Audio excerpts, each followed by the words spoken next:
मु आपणकर शिष्य होगली करी सी वचन दब आपण मु आपणकर शिष्य होगली आपण वचन को पालन करी साधी प्रपन मोर मंगल मते साधन करी प्रस्तुति करंतु साधन करी प्रस्तुति करू ना हाँ भगवान सतले कहउछथि जानिचु ना कौन ना मनुष्य सहस्रेषु कश्चित् यतता सिद्धये यततामपि सिद्धानां कश्चिदिमां वेति तत्त्वतः रे अर्जुन जानिचु मनुष्यानां सहस्रेषु हजार हजार मनुष्य मानक भितरे सहस्र सहस्र मनुष्य मानक भितरे मनुष्यानां सहस्रेषु कश्चित् यतता सिद्धये खूब कम सिद्ध पुरुष मिलती खूब कम सिद्ध पुरुष मिलती से हजार हजार सिद्ध पुरुष मानक मध्यरु कसी यततामपि सिद्धान कसी मोते तत्व केते जण मोते जानती समस्ते जानती नहीं समस्ते जानते नहीं हजार हजार सिद्ध पुरुष मानक मध्यरु से मानक हजार हजार महात्मा मानक भितर तत्वदर्शी मानक मध्यरु केते जण मोते जानती काहेकि ना मुजाकु होई सदय ज्ञानता हृदय हृदय मुजाकु कृपा करिवि मुजाकु आशीर्वाद करिवि सिए ही जानिबो समस्त जानते नहीं कारण कोन ना मनुष्य मानक पाखरे दियोटी भाव रहे गोटे होची देवत्व भाव गोटे होची आसुरी भाव पशुत्व भाव आमे जगत जड़ जगत भितर जते सब अछंती शंकराचार्यଙ୍କ मतरे आहार निद्रा भय मैथुन सामान्य में तद पशुवी नराणा धर्मैको तेसामधिको विशेषा धर्मेण हीना पशुवी समाना ए जीव जगत भितरे ए जड़ जगत भितरे आहार निद्रा भय मैथुन आहार खाइबा निद्रा सोइबा भय समस्त मृत्यु होय लागिछि आमे मरिबा जात सोई ध्रुव मृत्यु ध्रुव जन्म मृत्यु सच आमे जन्म होइछति माने मरिबा जन्म होइछति माने ए जन्मर तीनोटी आमे बाल्य पौगंड कैशोर वार्धक्य सब अवस्था की समान मात्र को आमे तीनोटी अवस्था भोग करू ए शरीर मध्य रे बाल्य पौगंड कैशोर वार्धक्य आमे तीन जाने चारटा अवस्था भोग करू चारटा अवस्था भोग करबे कि गोटे कि दुईटा बा कि तीनटा चारटा अवस्था कले आमे निश्चय देह रक्षा करिबा पुनरपि जननं पुनरपि मरण पुनरपि जननी जठरे शयन आमे निश्चित रूपे मरिबा किंतु केउ मरण हेले केउ प्रकार आमे मरण रे आत्मार सद्गति लाभ करिवो ताहा होची श्रीमद् भगवत गीतार सार सत्व सार सिद्धांत तेणु सेई मार्ग मध्यरु तत्वतः केते जण मते जानो समस्ते जानते नहीं समस्ते की ज्ञान करंती कि समस्ते मते की ज्ञान करंती जानिचो अवजानाति मांगुढा मानुषी तनुमाश्रितं अवजानाति जानती नाही मानुषी तनुमाश्रि मु मनुष्य तनु धरि कि आसिले से माने जेहेतु मनुष्य होइचदी भवबंधन रे पडिचदी आहार निद्रा भय मैथुन रे जीव जगत पडिची मते से जानते नहीं काई आस परिहास करंती मते केई हेले जानते नहीं मु जाको जणेइबी मु जाको आशीर्वाद करिवि सिए ही जानती ले मु काहाको आशीर्वाद करिवि जार हृदय सफा दिबो जार हृदय सफा दिबो हृदय भितर कोन अछि छेप खंकार मल मूत्र रक्त या अछि ना ना ये होते खाद्यर प्रक्रिया कोन खाइले झाड़ा दिबा खाइले परिश्रा करिबा खाइले झाड़ा बहिबो काटी गेले देहटा गंधिबो विभिन्न रोग 64 रोग अछि 64 रोग भोग करिबा ए उडी को मल मूत्र ए उडी को महिला नाही महिला कोन ना आम देह भितरे बा मन भितरे काम क्रोध लोभ मोह मद मात्सर्य हिंसा छंद कपट कलह कुटिल ए उडी को हमर देहर महिला ए मनर महिला देह भितर वास कले मु ताकू केबेल उद्धार करिवि नाही ए मनर महिला कटियो गेले देहर महिला कटियो गेले आमे सर्फ लगेबा साबुन लगेई दबा सफा सुतरा जियो देहर महिला करियो हेई जिवो सफा जिवो किंतु देह भितर जो महिला अछि ए सर्फ पी देले हबनी साबुन पी देले हबनी डायरिया झाड़ा की मर जिवो सी सफा हबनी भीतरटा सफा हबो किमिति एई प्रकार सत्संग कले ओ प्रकार सत्संग ना साधु को मुखे मधुवाणी विपद खंडे ताहा सुनि शांत महात्मा मानक पाखरु हरि कथा श्रवण कले हरि कथा सुनिले मो घरे ज्ञान दीप जाळी अज्ञान खंड वनमाळी मो घरे ए शरीर ଅଜ୍ଞାନ ଅନ୍ଧକାର ଅଛି, ଆଗକୁ ଅଜ୍ଞାନ ରୂପକ ଅନ୍ଧକାର ଅଛି। ଜ୍ଞାନର ଆଲୋକ ଧରିଲେ ଏଇଟା ଅନ୍ଧାର ହେଇଥିଲା ଏ ପେଣ୍ଡେଲଟା, ଯେମିତି ଇଲେକ୍ଟ୍ରିକ ଆସିଲା ଲାଇଟ୍ ଆସିଲା ଯେମିତି ଅନ୍ଧାର ଆପେ ପଳେଇଲା।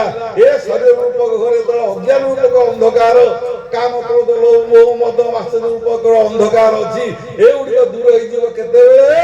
ଏ ଘରେ ଜ୍ଞାନର ପ୍ରଦୀପ ଯେତେବେଳେ ଜଳିବ, ଜ୍ଞାନର ଆଲୁଅ ଯେତେବେଳେ ହବ, ସେ ଅଟୋମେଟିକ ଏଗୁଡିକ ଦୂର ହେଇଯିବ। ତେଣୁ ଏଇ ଜ୍ଞାନର ଆଲୋକ ଜାଳିବା ପାଇଁ ଆଦୌ ଶ୍ରଦ୍ଧା, ଆଦୌ ପ୍ରଥମେ ଶ୍ରଦ୍ଧା ଥିବା ଦରକାର।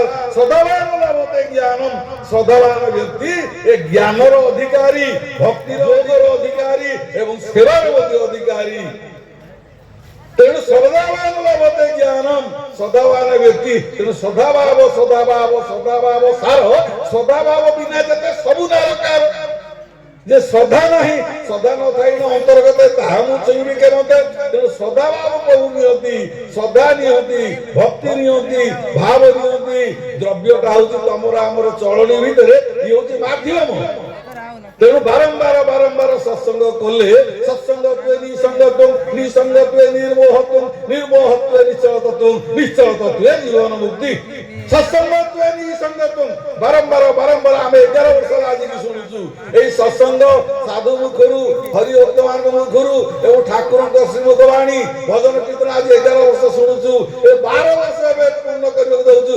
ଏ 12 ବର୍ଷ ଭିତରେ କେତେ କଥା ଶୁଣୁଛୁ, କେତେ ବହିପତ୍ର ପଢୁଛୁ, କେତେ ଭଗବତ କଥା ଶୁଣୁଛୁ। କାହିଁ ଆମ ଘରେ ତ ଅଜ୍ଞାନ ଅନ୍ଧକାର ଯାଉନି। ଯୋଉ ଏଇଠୁ ଗଲା ପରେ ଯୋଉ ମାୟା ତ ସେ ମାୟା। ହଁ, ଏଇଠି ବୁଝିବାକୁ ହବ ଆମ ଦେହରେ ଜନ୍ମ ଜନ୍ମାନ୍ତର ଧରିକି ଲୁହାରେ ଏତେ କଳଙ୍କ ଅଛି ଯେ ଯେତେ ଘଷିଲେ ମଧ୍ୟ ଛାଡୁନି ଛାଡୁନି ଛାଡୁନି। ବାରମ୍ବାର ବାରମ୍ବାର ବାରମ୍ବାର ସତ୍ସଙ୍ଗତ୍ୱେ ନିଃସଙ୍ଗତ୍ୱଂ, ନିଃସଙ୍ଗତ୍ୱେ ନିର୍ମୋହତ୍ୱଂ, ନିର୍ମୋହତ୍ୱେ ନିଶ୍ଚଳତତ୍ୱଂ, ନିଶ୍ଚଳତତ୍ୱେ ଜୀବନ ମୁକ୍ତି। ଶଙ୍କରାଚାର୍ଯ୍ୟ କହୁଛନ୍ତି ବାରମ୍ବାର ବାରମ୍ବାର ସତ୍ସଙ୍ଗ କଲେ, ବାରମ୍ବାର ଲୁହାକୁ କଳଙ୍କ ଲାଗି ଚୁମ୍ବକରେ ଘଷିଲେ, ବାରମ୍ବାର ବାରମ୍ବାର ଘଷିଲେ, କିଛି ଦିନ ପରେ, କିଛି ସମୟ ପରେ, କିଛି ବର୍ଷ ପରେ ସିଏ ଯେମିତି ଚୁମ୍ବକ ତ ପାଲଟି ଯିବ, ଏ ମନ ମଧ୍ୟ ଜନ୍ମ ଜନ୍ମାନ୍ତର ଧରିକି ଅବର୍ଜା ମହିଳା କାମନା ବାସନା ରେ ଜଡ଼ିତ, ହିଂସାବାଦ ଛେଦ କଳହ କୁଟୁଳରେ ଆମେ ଜଡ଼ିତ ହେଇକି ଅଛୁ।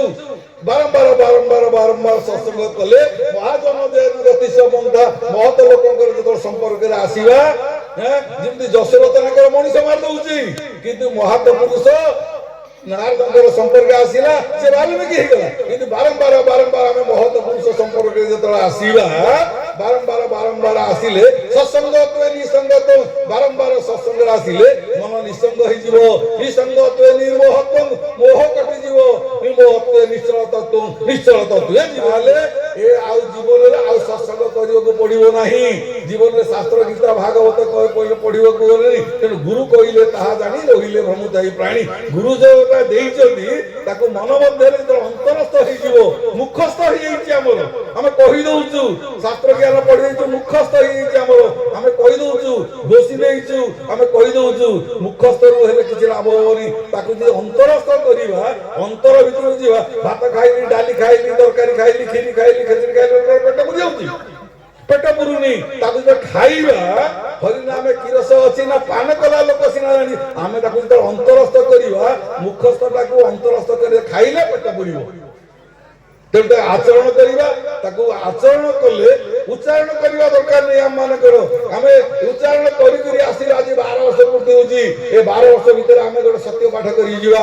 ସତ୍ସଙ୍ଗ ଆମେ ଶୁଣିଲୁ, ସତ୍ସଙ୍ଗ ଜାଣିଲୁ, ସାଧୁ ସଙ୍ଗ ଏ ଜୀବ ସାଧୁ ସଙ୍ଗ ବିନୁ ଲଭି ନ ପାରେ ମୋର ତନୁ, ସାଧୁ ଯେ ବଳୟ ପବନ କାଠ କାଷ୍ଠକୁ କରନ୍ତି। ଆମେ ଭାଗବତ ଗୀତା ଭାଗବତରେ ସବୁ ଲେଖା ହେଇଛି, ଜାଣିଲୁ ଶୁଣିଲୁ। ଏସବୁ ହଉଛି ମୁଖସ୍ଥ ବିଦ୍ୟା। ଆମେ ଯେତେବେଳେ ଅନ୍ତରସ୍ଥ କରିବା, ହୃଦୟଙ୍ଗମ କରିବା, ହୃଦୟ ମଧ୍ୟକୁ ଯଦି ନବା, କିନ୍ତୁ ହୃଦୟ ମଧ୍ୟକୁ ନବା। ଆଜି କଣ ରେ, ଆଜି ଏକାଦଶୀ ନାଇଁ କି, ଆଜି ଖାଇବାନି, ଆଜି ଏକାଦଶୀ, ଆଜି ଖାଇବାନି। କାହିଁ ସବୁବେଳେ ଖାଉଥିଲେ, ଦିନକୁ 3 ଥର ଖାଇଲେ ଭୋକ ହଉଥିଲା, ଆଉ ଆଜି କାହିଁ ଖାଇବାନି? ମନ ବୁଝି ଯାଇଛି ଆଜି ଏକାଦଶୀ, କୁଆଡେ ଖାଆନ୍ତିନି, ଫଳମୂଳ ଲଘୁ ଆହାର କରନ୍ତି, ଭାତ ଡାଲି ତରକାରୀ ଖାଆନ୍ତିନି, ମନ ବୁଝି ଯାଇଛି। ତେଣୁ ସେ ଏକାଦଶୀ ଦିନ ମୋଟେ ଭୋକ ହବ। ଏକାଦଶୀ ମୋଟେ ଭୋକ।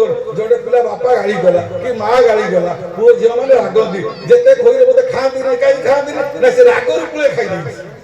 ତା ରାଗଟା ଏମିତି ଜଳି ଯାଇଛି ଯେ ସେ ଆଉ ଖାଇବନି, ମୁଁ ଖାଇବିନି, ମୁଁ ଖାଇବିନି, ମୁଁ ଖାଇବିନି, ଫୋପାଡ଼ି ଦଉଛି। କେମିତି ନା, ରାଗରେ ପେଟଟା ପୁରି ଯାଇଛି। ଏ ରାଗରେ ପେଟଟା ଯେତେବେଳେ ପୁରି ଯାଇଛି, ଯେତେବେଳେ ଶାନ୍ତ ହବ, ବୋଉ ଖାଇବି, ମା ମା ଦଉନୁ ଖାଇବି, ନାନୀ ଦଉନୁ ଖାଇବି, ଆଉ ତୁ ରାଗିଥିଲୁ ସେତେବେଳେ ରାଗିଥିଲୁ ଆଉ ରାଗିଛି ରାଗ ପଳେଇଲେ ନା।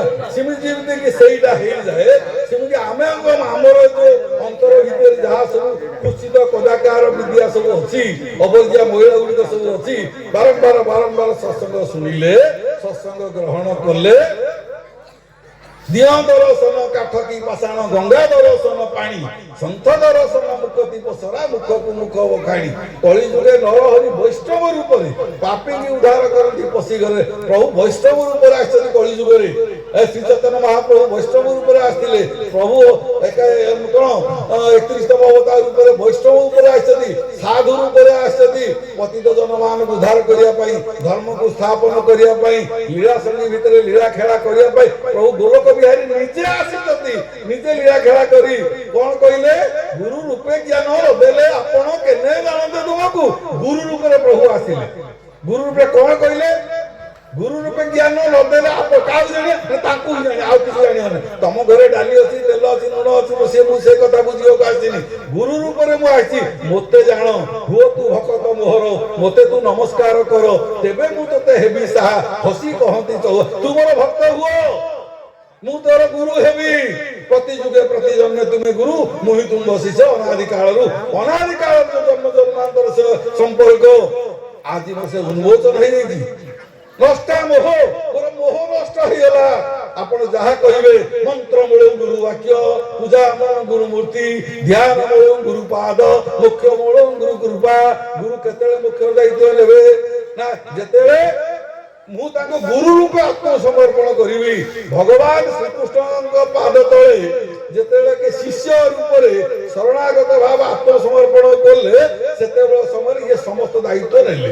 ସେମିତି ଆମେ ଯାହାକୁ ଗୁରୁକରଣ ଗୁରୁବରଣ କରିଛେ, ଗୁରୁ ସନ୍ନିଧ୍ୟାନ କରିଛେ, ଗୁରୁ ସାନ୍ନିଧ୍ୟ ଶିଷ୍ୟ ବିଷ୍ଣୁମୟ ଭବେ, ଗୁରୁଙ୍କ ସାନ୍ନିଧ୍ୟରେ ଆମେ ଆତ୍ମସମର୍ପଣ ଯଦି କରିଦେବା, ତୁମେ ମୋର ମୁଁ ତୁମର, ଶରଣ ନାମଟି ଏହାର। ହେ ପ୍ରଭୁ, ତୁମେ ହଉଛ ମୋର, କାହାର ହବା ଦରକାର ନାହିଁ। ମୁଁ କାହାର ହେଇଛ ମୁଁ ଜାଣିବିନି, ତୁମେ ହଉଛ ମୋର, ମୁଁ ହଉଛି ତୁମର, ତୁମେ ମୋର ମୁଁ ତୁମର, ଶରଣ ନାମଟି ଏହାର।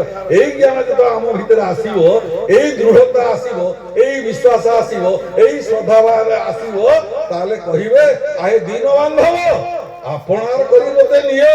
ହେ ପ୍ରଭୁ, ମୁଁ ତପନ ହେଇଗଲି, ମୋତେ ଆପଣାର କରି ନିଅ। ସବୁ କାଢି ଦେଇ କାଙ୍ଗାଳ ସଜାଇ ଶ୍ରୀଚରଣରେ ସବୁ ଦିଅ, ସ୍ଥାନ ଦିଅ।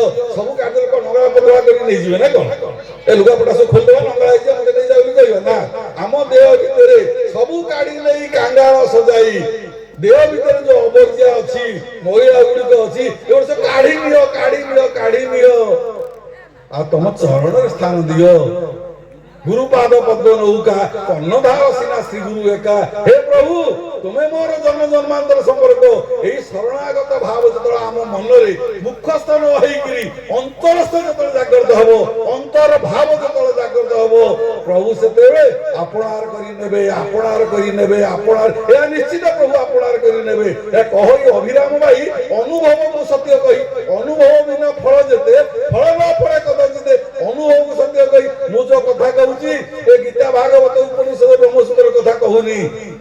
ଯାହା ଗୁରୁ ସେବା କରିକିରି, ଯାହା ସନ୍ଥ ମାନଙ୍କ ଆଶୀର୍ବାଦ ସନ୍ଥ ସେବା କରିକି ଯାହା ପାଇଛି, ଯାହା ପାଇଛି ତାହା ମଧ୍ୟ ଅନୁଭବ କଥା କହି ହୁଏନି।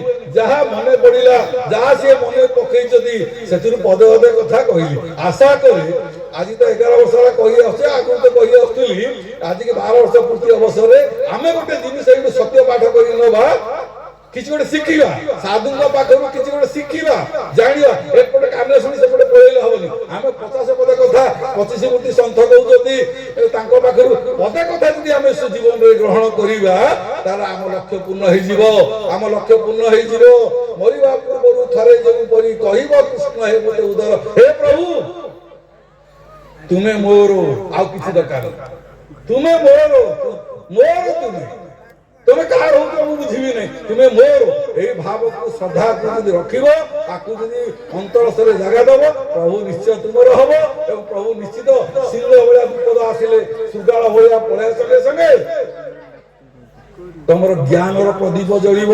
ଗୁରୁ ଗୋବିନ୍ଦ ଚେତନା ଜାଗ୍ରତ ହେବା ସଙ୍ଗେ ସଙ୍ଗେ ତମେ ଶୁଦ୍ଧି ହବ, ପିତାମାତା ଶୁଦ୍ଧି ହବ। ପିତାମାତା ସୁକୃତରୁ ପୁତ୍ର ହୁଏ ସୁଖୀ, ପୁତ୍ର ଜନ୍ମ ହୋଇଥିଲେ କୁଳ ଧର୍ମ ରଖି।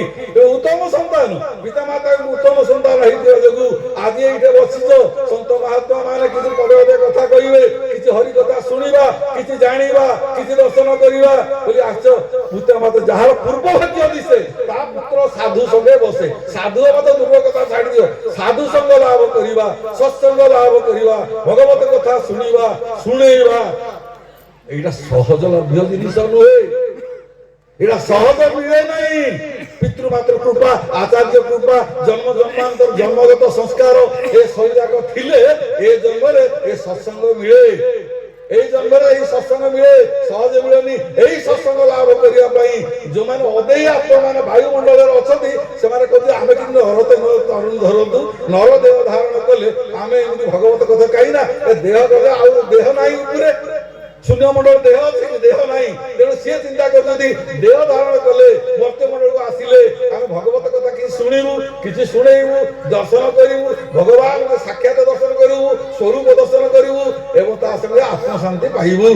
ଏଇ କଥାକୁ ଉପର ପବିତ୍ର ଆତ୍ମା ମାନେ ଚିନ୍ତା କରନ୍ତି। ସେମାନେ ଚିନ୍ତା କରନ୍ତି କି ନରଦେବ ଭଗବାନଙ୍କ ଆଶୀର୍ବାଦ ଆମମାନଙ୍କୁ ଏତିକି କୃପା କରୁଛନ୍ତି। ଆମକୁ ସବୁ ମନୁଷ୍ୟ ଶରୀର ଦେଇଛନ୍ତି, ଆମ ମନୁଷ୍ୟ ଶରୀର ଖାଲି ଦେଇନାହାନ୍ତି। ମନୁଷ୍ୟ ଶରୀରରେ ଜ୍ଞାନ ଦେଇଛନ୍ତି, ଭକ୍ତି ଦେଇଛନ୍ତି, ପ୍ରେମ ଦେଇଛନ୍ତି, ମାଧୁର୍ଯ୍ୟ ଦେଇଛନ୍ତି, ସ୍ନେହ ଦେଇଛନ୍ତି। ଆକୁ ଜାଗ୍ରତ କରିବା, ଆମେ ଆଉ ମାଗିବା ନାହିଁ କିଛି। ଆମେ ଆକୁ ଜାଗ୍ରତ କରିକି ଆମେ ଯିବା ନେଇକିରି ଯିବା। ଆମେ ଆକୁ ସ୍ମରଣ କରିବା, ଆକୁ ଚିନ୍ତନ କରିବା, ଆକୁ ଭଜନ କରିବା, ଆକୁ ନେଇକିରି ଗଲେ ଚିର କୃତାର୍ଥ ଲାଭ କରିବା। ଯେତେ କହିଲେ ନ ସରିବ ଗୁଣ ସିନ୍ଧୁରୁ କି ବାଛି ପାରିବା ଲବଣ। ସିନ୍ଧୁ ସମୁଦ୍ରକୁ ଯିବା, ଲୁଣ ବାଛି ହବ? ଏ ସବୁ ତ ଲୁଣ ଆଉ। ତେଣୁ ଆମର ଏଇଟା ଯେତେ ଭଗବତ କଥା କହିଲେ ମଧ୍ୟ ଆମ ଏ ପିଲାମାନେ ଏଇଟା ଅଭିରାମ ପରିବାର ଛୁଆ, ଅଭିରାମ ପରିବାର। ଏ ସଜନ ଗଛ ପତ୍ର ତରୁ ତରୁ